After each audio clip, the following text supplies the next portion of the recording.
Idan wannan ne farkon zuwan ka wannan tasha, ka danna subscribe sannan ka danna ƙararrawa domin samun daɗaɗɗen shirye-shiryenmu da zarar mun ɗora. Kyawawan labari masu daɗaɗɗen masoya sun bayyana a cikin album ɗin Nura M Inuwa na shekara na 2021. A cikin album ɗin Nura M Inuwa na 2021, waƙoƙi ne wanda suka taɓa rayuwar masoya da wanda ma ba masoya ba. Waƙoƙi ne wanda shekara guda za ana jin su, amma ba kowa ne fahimci abin da ake nufi a ciki ba, sai wanda ya nazari ya gano abin da shi mawaƙin yake nufi.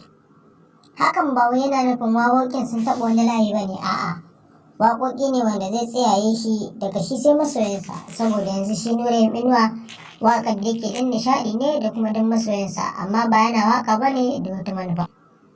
Duk da shi yadda yake bayyana kullum waƙa a matsayin sana'arsa ne, kuma har gobe a matsayin sana'arsa take, ko masoya ma sun ɗauka haka, amma kuma yanzu abin ya sha bamban, ya juya.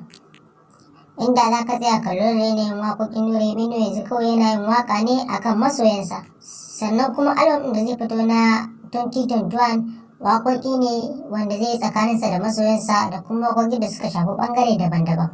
Kai dai abin da za ka yi kashe kunne, kada ka bari a baka labari. Idan wannan ne farkon zuwan ka wannan tasha, ka danna subscribe sannan ka danna ƙararrawa domin samun daɗaɗɗen shirye-shiryenmu da zarar mun ɗora.